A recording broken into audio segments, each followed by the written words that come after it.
Well, the Queen will be remembered for many things, including her overwhelming love for corgis, of which she owned more than 30 during her reign. A dying queen, 4 beloved dogs, and a royal family so fractured that even the most innocent creatures got caught in the crossfire.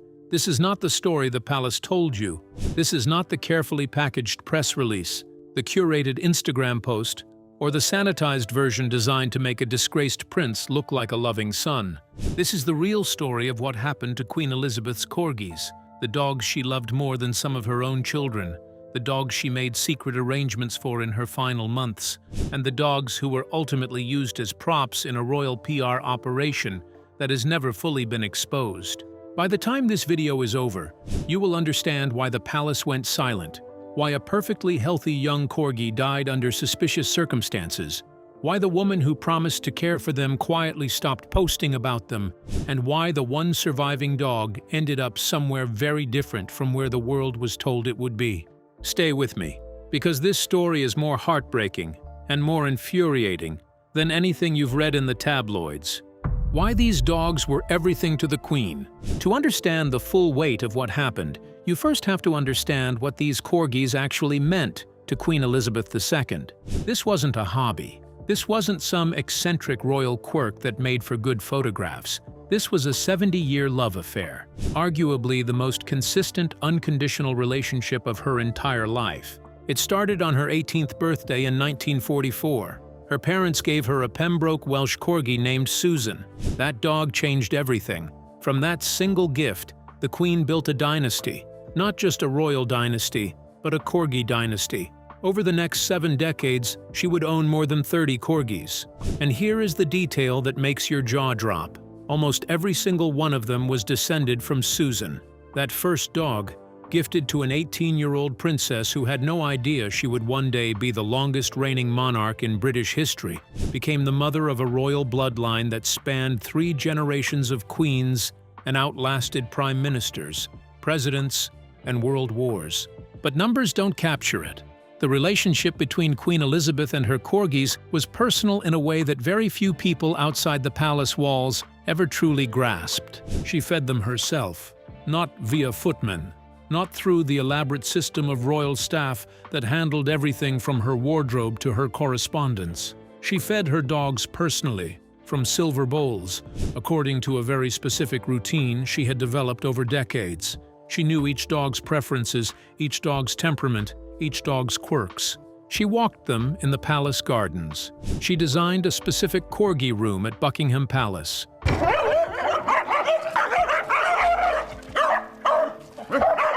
She brought them on royal tours. They appeared in official portraits. When the photographer Annie Leibovitz came to shoot the Queen in 2007, the corgis were there, not as accessories, but as companions. Now here's where it gets really telling. When Prince Philip, her husband of 73 years, died in April 2021, the world watched a queen grieve alone.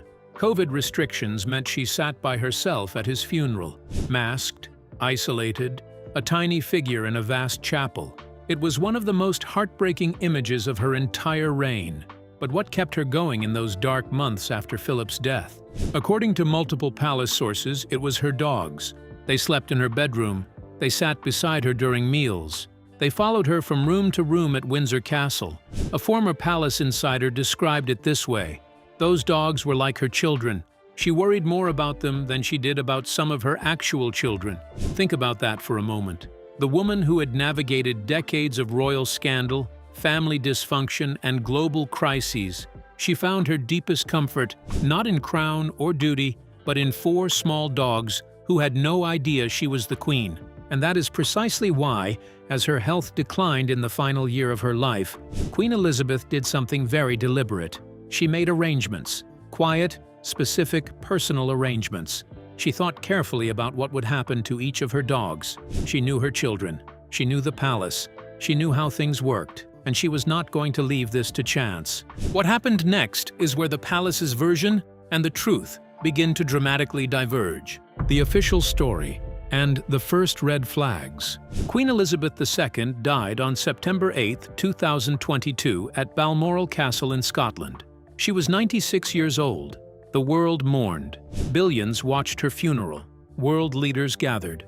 The monarchy entered a new era, and within days, Buckingham Palace made an announcement about the dogs. Muick and Sandy, the two corgis, would go to live with Prince Andrew and his ex-wife Sarah Ferguson at Royal Lodge in Windsor Great Park.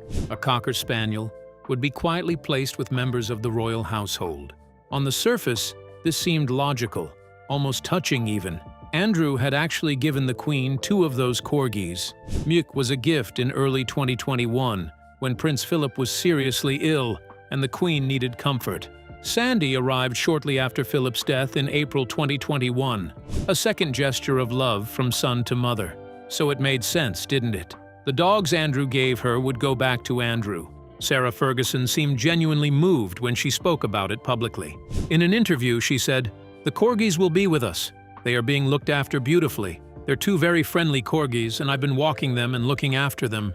She posted photos on Instagram, the corgis running through the grounds at Royal Lodge, rolling in the grass, looking healthy and happy.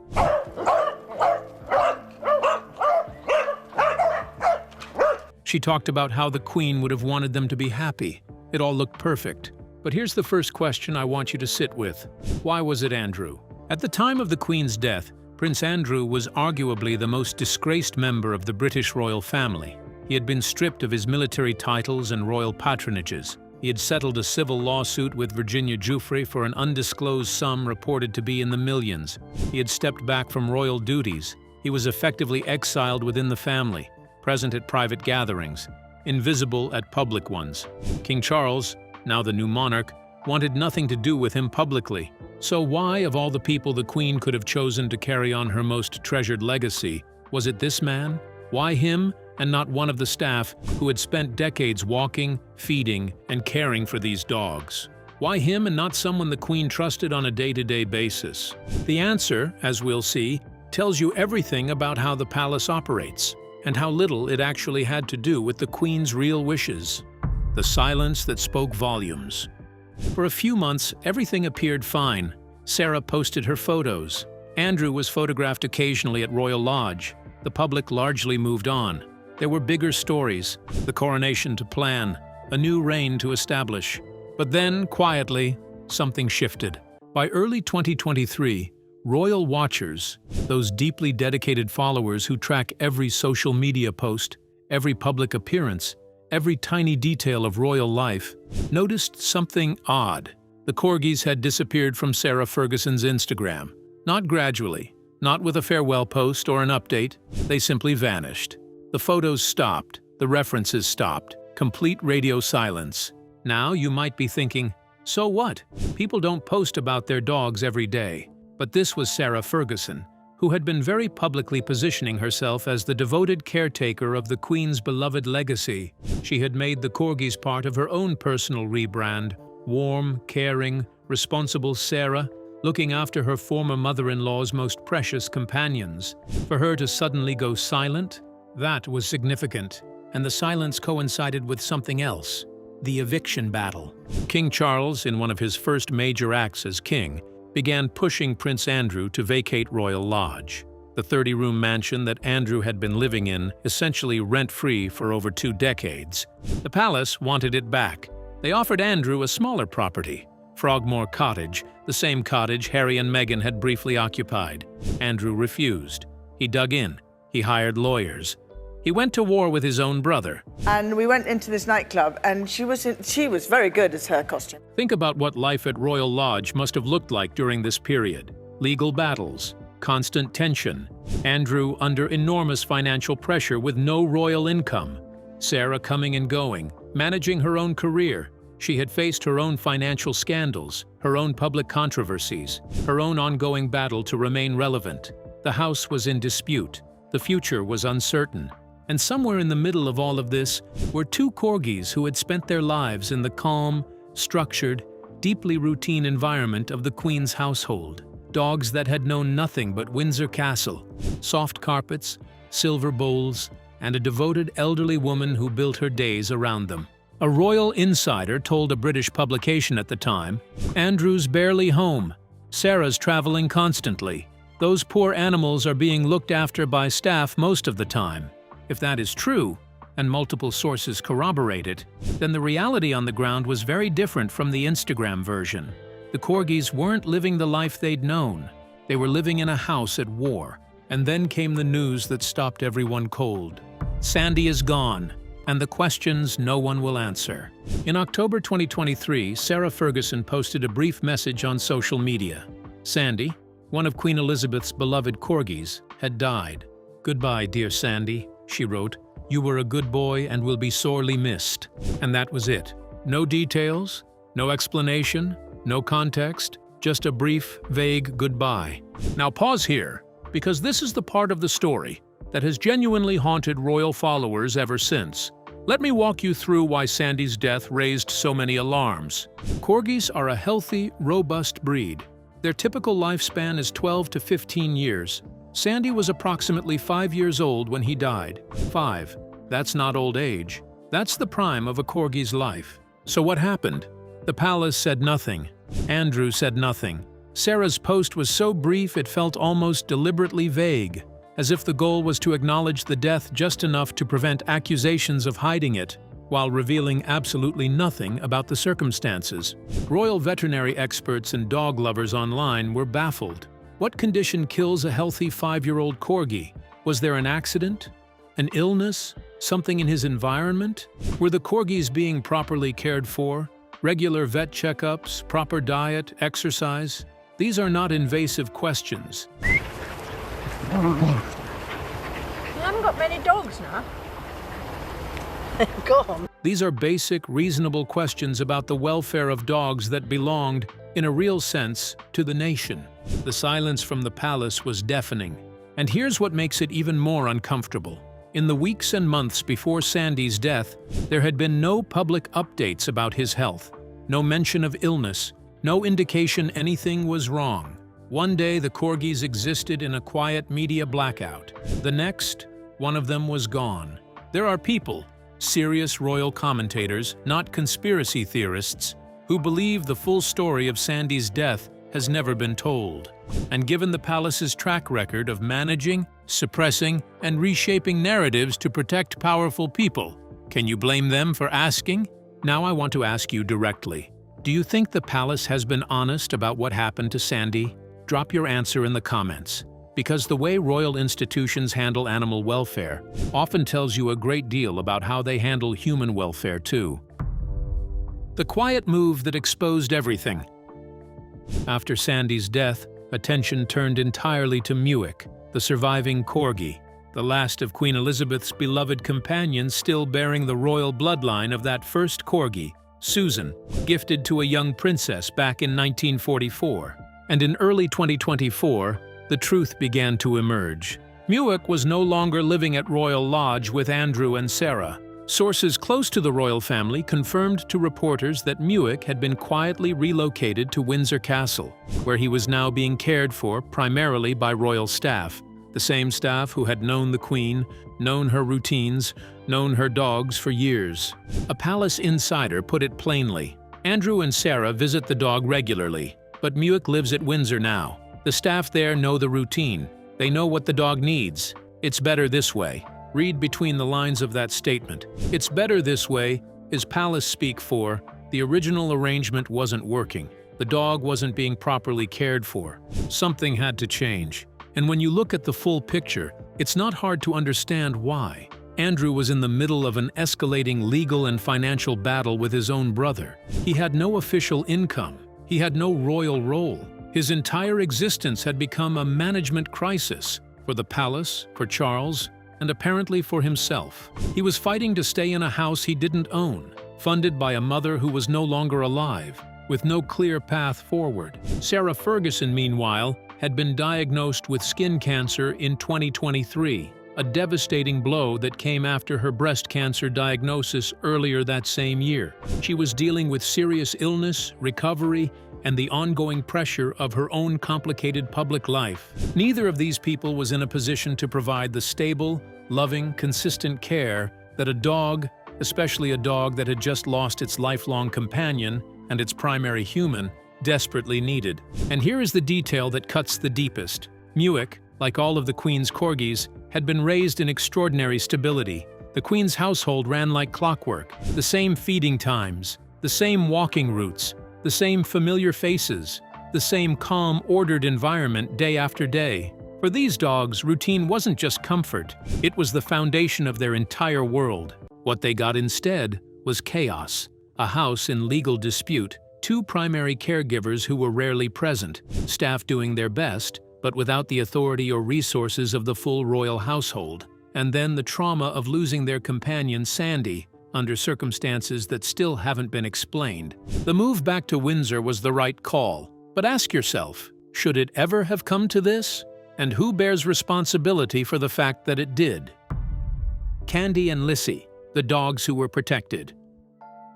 While the world was focused on Muick and Sandy and the Andrew drama, two other dogs were living very different lives, and their story reveals something important about what the Queen actually wanted. Candy, the Queen's Dorgie, a Dachshund Corgi cross, and Lissy, her Cocker Spaniel, were never placed with Andrew. From the very beginning, they went to staff. Candy went to live with a senior member of the royal household, someone who had worked closely with the Queen for decades, someone who knew her schedule, her preferences, her love for these animals. Lissy went to live with one of the Queen's pages, a man who had spent years walking the dogs, feeding them, and caring for them as part of his daily duties.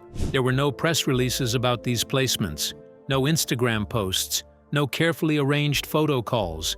These arrangements were made quietly, privately, and with zero fanfare, which, if you know anything about how things actually get done in royal households, is usually the sign that something was done correctly.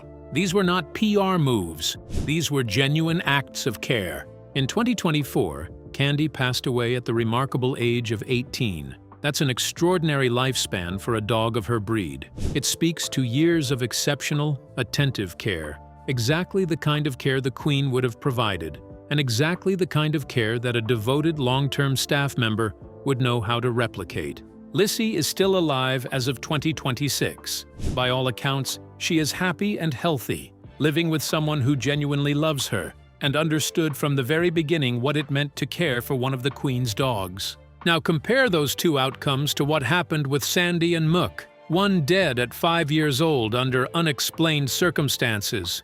One relocated to Windsor because his placement hadn't worked out. The pattern is impossible to ignore. The dogs who went to staff, the people the Queen had worked with personally, the people who knew her routines and shared her values, are the dogs that thrived. The dogs who went to Andrew are the dogs whose stories ended in tragedy and disruption. What does that tell you about the Queen's real intentions? What the Queen actually wanted? This is the part of the story the palace really doesn't want discussed. Multiple sources close to the royal family have confirmed that, in the final months of her life, Queen Elizabeth made very specific wishes known about her dogs. She did not want them treated as royal souvenirs. She did not want them to become pawns in family politics. She wanted them to go to people who would genuinely love them and care for them, and she named specific individuals. A former palace staffer has been quoted as saying, "Her Majesty made it clear in her final months that she wanted the dogs to go to people who loved them." She mentioned specific staff members by name. If that is true, and the evidence strongly suggests it is, then the palace's decision to publicly announce that the Corgis would go to Andrew was not the Queen's wish. It was the palace's wish. It was a PR decision made by people managing the optics of a very difficult situation. Think about what Andrew's life looked like in September 2022. He had been stripped of his HRH title. He had paid millions to settle a lawsuit. On that particular day that we now understand is the date. He had been publicly humiliated on a global scale. King Charles, who was now in charge of the institution, needed to do something to show that Andrew was still family. That despite everything, the Queen still trusted him, still loved him, still considered him part of the inner circle. And what better symbol of the Queen's trust than her most beloved companions? Giving Andrew the Corgis was a message to the public. The Queen forgave him. The Queen trusted him.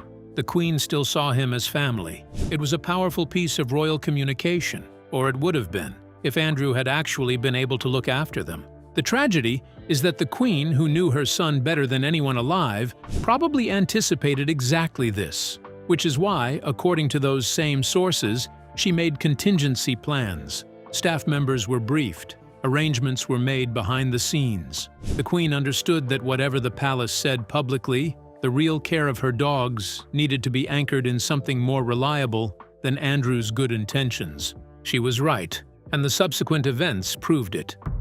Charles's silence, what it reveals. There is one more figure in this story who deserves attention, one whose role has been almost entirely overlooked, King Charles III.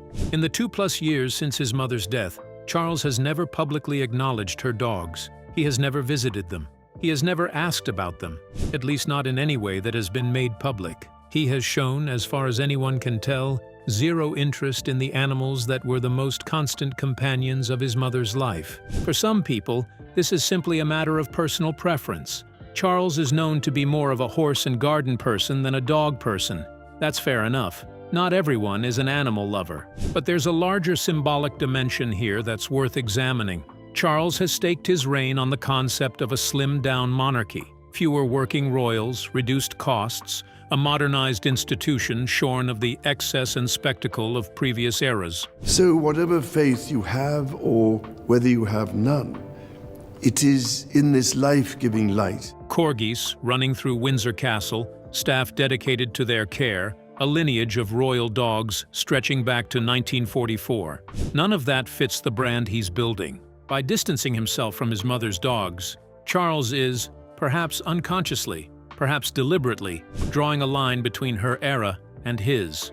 The Corgis are Elizabeth. They are the old monarchy, the one built on continuity, tradition, and the deeply personal relationships that made her who she was. Charles's monarchy will be different, and the dogs are a reminder of everything it's leaving behind. Whether that's the right choice for the institution is a debate for another video, but it is worth noting that the animals your mother loved above almost everything else in her final years deserve at least an acknowledgement, at least a moment of recognition, and that recognition has never come. Where things stand in 2026. Let's take stock of where every single one of these dogs ended up, because the full picture is more revealing than any single piece of it. Sandy, the corgi Andrew gifted the Queen after Prince Philip's death, died in October 2023 at approximately 5 years old. No cause of death was ever publicly confirmed. No detailed statement was ever issued. He is gone, and the circumstances remain opaque. Candy, the Dorgie, lived to the remarkable age of 18, passing away in 2024 after years of excellent care with a senior member of the royal household. Her long, healthy life is a testament to the kind of care she received. Lissy, the Cocker Spaniel, is alive and well in 2026, living happily with a former royal page who has known her since she was a puppy. By all accounts, she is thriving. And Muick, the last corgi, the last direct connection to the Queen's 70-year love affair with her beloved dogs, lives at Windsor Castle, not with Andrew, not at Royal Lodge. At Windsor, where the Queen raised generations of corgis, where the staff know the routines, where the silver bowls and the walking routes and the quiet order of a devoted household still exist in some form. Andrew and Sarah visit occasionally, but Muick belongs to Windsor now. He belongs to the people who love the Queen, and in a way that is both beautiful and heartbreaking. That is perhaps the most fitting ending this story could have. The palace has remained almost entirely silent about all of this. No updates, no statements, no acknowledgement that the original arrangement didn't work out. Just the usual institutional silence that protects the powerful and leaves everyone else to piece the truth together from fragments. The verdict, what this story really tells us. So let's answer the question this video set out to ask. What really happened to Queen Elizabeth's corgis? And what does it tell us? The palace used Andrew as a PR tool. Full stop. Giving him the corgis was never about the dogs. It was about managing public perception of a disgraced prince at the most sensitive moment in the royal family's recent history. The Queen had just died. The monarchy was in transition. Andrew was a liability, and the corgis were a convenient narrative device to say, he's still family, she still loved him, everything is fine.